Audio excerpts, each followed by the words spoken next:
Nagaa Waaqayyoo isiniif haa ta'u hordoftoota keenya jaallatamuuf kabajamoo kun sagantaa birbanummaa chaanaalii kanaan isiniif darbudha. YouTube chaanaalii kanaan gooftaan bakka isin jirtanitti isin eebbisu. Egaa har'a kun deebinee wal agarreerraa hadhiifama naa godhaa isiniin jecha turee deebi'ee dhufuu kootii fi haaloti hin mijoofne wantoota baay'ee hin jiraatu. Gara fuula duraatti isa kana sirreeffannee torbaniin wal agarra gooftaan yoo jedhe. Waaqayyo ammallee deebi'ee isin eebbisu hardiilee torban kana iddoo garaa haala garaa keessa kan jirtan hundi keessan Waaqayyo gooftaan guddaa isin eebbisu. Egaa YouTube chaanaalii kun kan dhuunfaa kootii ta'e kanaan dura isinitti himeera. Warri subscribe godhaa jirtan gooftaan isin eebbisu.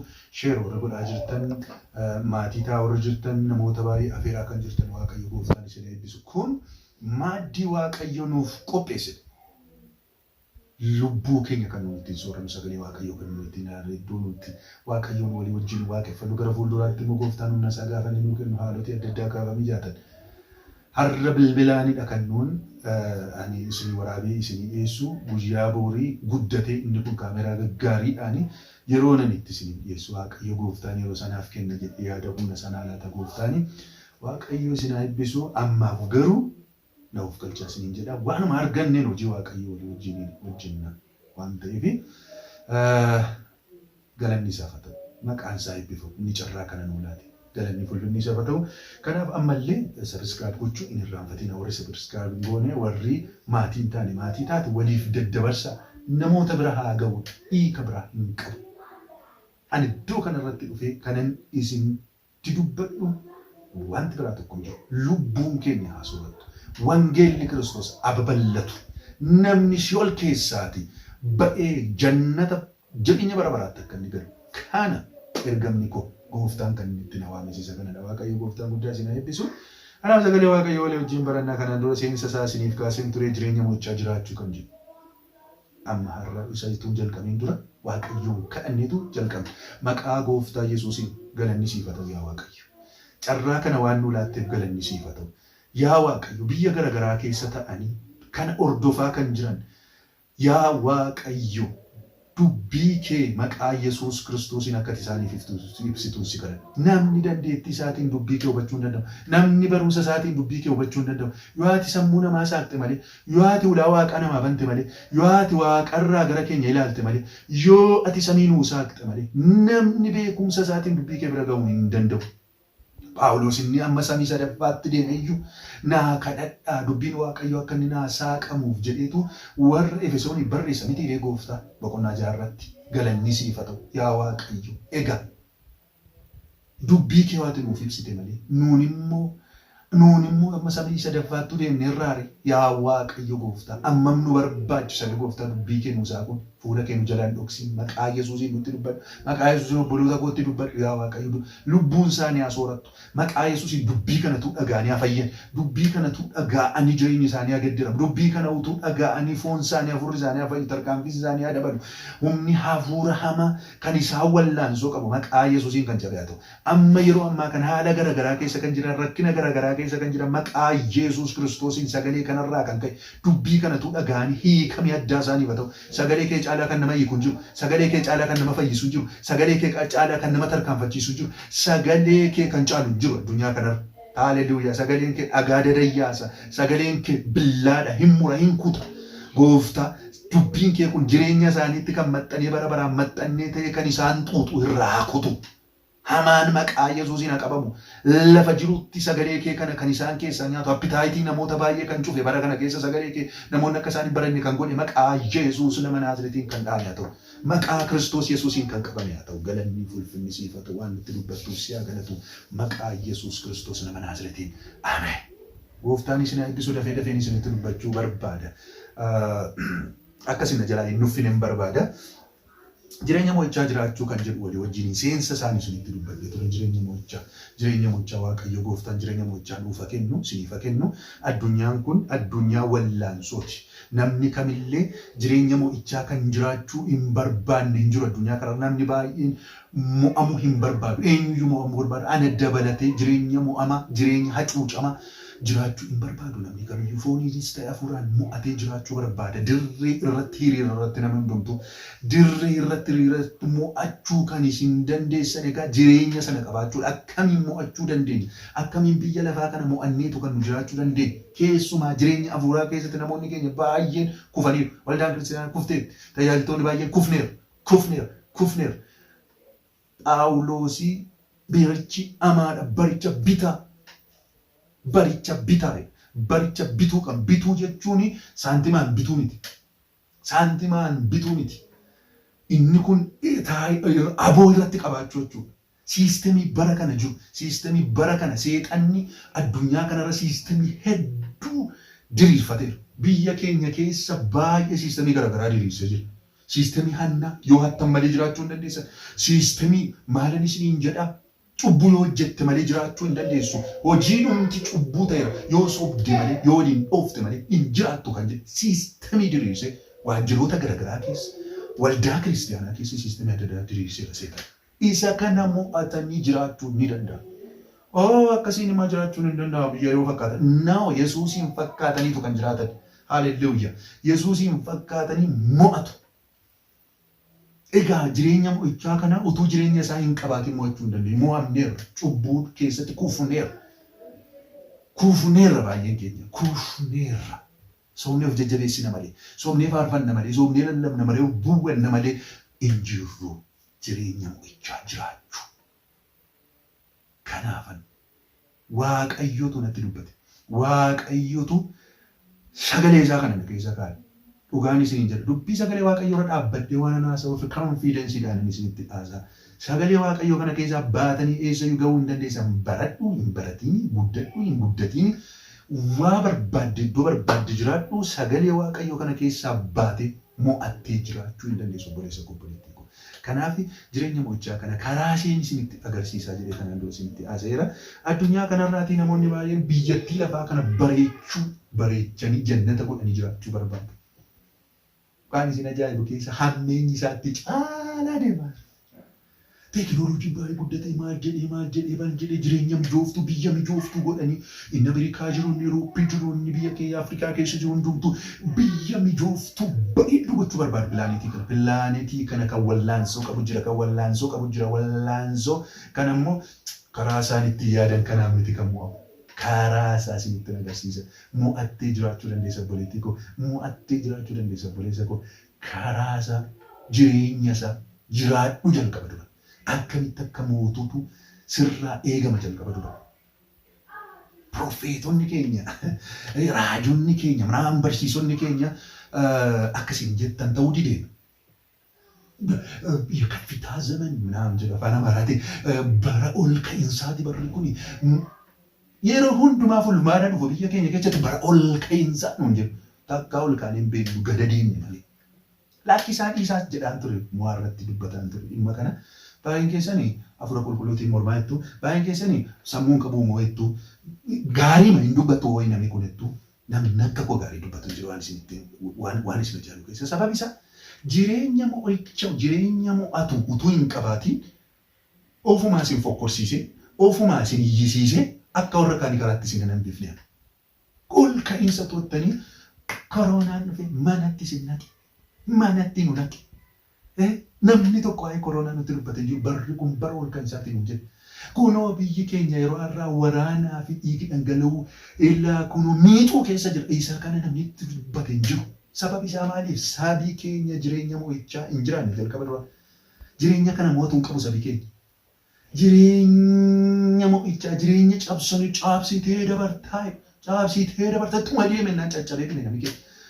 Jireenya caccabsee darbuu qabaachuutu jalqaba dursa obboloota koo. Kanaaf ani jireenya sanatu hin jiraatiin isa kana godhachuu cabsitanii darbuu hin dandeessanii waan hin jedheefi gaarii nama hin dubbanne hin jedhamu.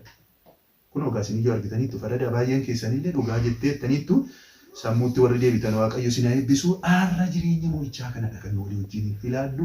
Isa kana isa torban darbee si yaadachiisu, isa yeroo darbee si yaadachiisu jedheetanii eenyullee jechuudha biyyi kamillee dargaggeessa yookaan nama tokko oofeen dirree waraanaatti dhaqee waraaniin jiru utuu hin shaakalsiisin akkamitti waraanu dandeettii isaa humna isaa utuu hin qabaatiin waraanan deema akkatti waraanan baruutu barbaachisaadha obboloota koo. Jireenya mo'ichaa nama mo'adhaa jedhama duwwaa miti. Jireenya mo'ichaa sana jalqaba dura humna isaa qabaanne san wallaansoo nu qabu sana mo'uudhaaf humna isaa qabaachuutu nurra jiraata. Isa booddee mo'annaa. Isa booddee inni jedhame sun lafa dhaquu hin qabu. Lafas jalaa deemuu hin qabu. Inni fokkorsuus hin gaafatu isa hojiidhaan agarsiista. Gooftaan maqaan isaa kan eebbifame ta'u jireenya mo'ichaa jiraan nagaa. Inni jalqaba duraa jireenya mo'ichaa jiraachuudhaaf tokko kadhannaadha waliin jenneera. Kadhannaa kana keessatti waan baay'eedha kan nuti ilaallu. Jireenya kadhannaa akkamiin kadhannaa pirinsipilii mataa isaatii qaba yookaan qajeelfama mataa isaatii qaba. Kadhannaan akkamitti akka kadhannu kadhannaan keenya maaliif hin dhaga'amu roobaan namoonni maaliif kadhannaa iyyuu jibbu isa kana bal'ifnee yeroo dheeraadha kan waliin ilaallu. Har'a dhimma kadhannaa akkuma seensa isheetti isin dubbadhaa. Jireenya mo'ichaa jiraachuudhaaf kadhannaan baay'ee barbaachisa. Kadhannaan hangafa waan hundumaati. Gooftaan keenya Yesuus Kiristoos hin kadhatatu. Kana qofaa miti. Namoota gurguddoodha isin jettan wangeela keenya keessaa nu fakkeenya fudhannee waa'ee isaanii dubbannu warra kadhatanii Daani'el fa'aa fudhatanii ilaaltan. Kan qajeelfama moototaa Meedoonii fi Faaris kan jedhamu jira. Seera Meedoonii fi Faaris warra jijjiiran. Seera Meedoonii fi Faaris jechuun takkaa hin geeddaramne takkaa mallatteeffameera taana seera hin geeddaramne jedhama. Seera kana warra geeddaran kadhannaadhaan haalleluuyaa. Dargaggoodha waan isaan jaallu keessaa namni kun. Gooftaa keenya Yesuus Kiristoos dabalatee jireenya isaanii yeroo dheeraa kan isaan irratti dabarsan kadhannaa irratti. Waan isaan jaallu keessaa kadhannaa irratti kan isaan dabarsan. Afaan leencaa kan isaan cufan kadhannaadhaan waloota koo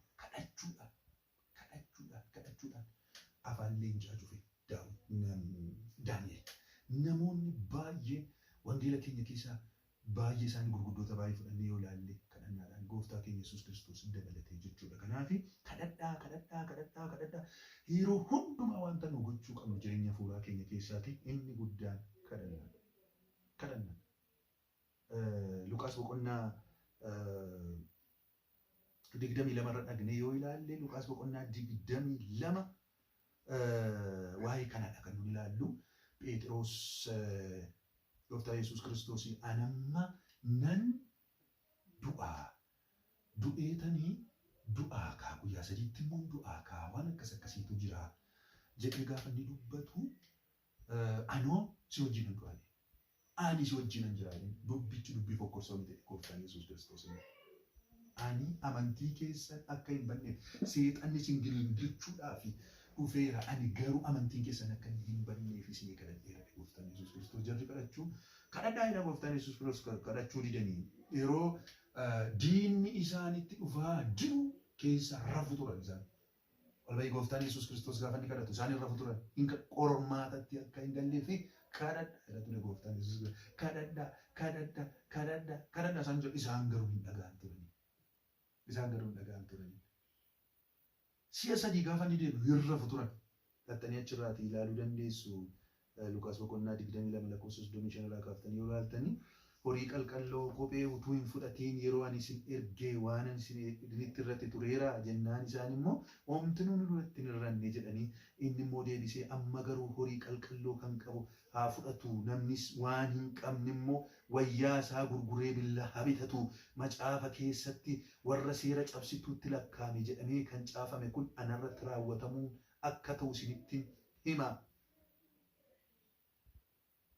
Jedheetu isaan macaafa keessatti lakkoofsa 38 isaan immoo ilaa gooftaa billaa lama as jira jennaan innis deebisee ingaa ittiin jedhee Yesuus mandaricha keessaa ba'ee akkuma amala isaa gara gaara Ejersaa dhaqe bartoonni isaa isa wajjin hin dhaqan. Iddoo sana yommuu ga'ee qoramatti akka hin gallee fi kadhadhaa isaaniin jedheetu itti fufa. Iddoo kanatti maal jedha qophaa maal godhaa amma warri seera cabsituuni sobaan namarratti akkas godhanii baay'ee inni barreeffamee jiru sun irratti raawwachuuf jira. Kanaaf kanaan dura harka qullaa isin ergee waa tokko isinitti hin irran har'a garuu waa fudhattanii ka'uu qabdu. Gaafa jedhu gaafa teessanii ilaaltan iddoo kanatti waan na ajaa'ibu keessaatti waraanatti waan deeman fakkaatu. Garuu eessatti deemaa jiru yoo ta'an waan isin ajaa'ibu keessa gara ejersaa iddoo kadhannaa. Achitti baajetti keessan baasuu kan isin qabdan kanaan dura harka duwwaa deemtan har'a garuu baajetti isin barbaachisa. Eessa dhaquudhaaf kadhannaadhaaf jedha gooftaan Yesuus Kiristoos. Iddoo kanatti Phexros lola dhasee billaa sana fudhatee dhaqee gurra nama tokkoo mure miti beektu jedhee yaada. Gurra isaa gaafa inni horo laakki warra billaa luqqifatan billaadhaan doodeetu gurra isaa deebisee fayyiseef. Argitanii?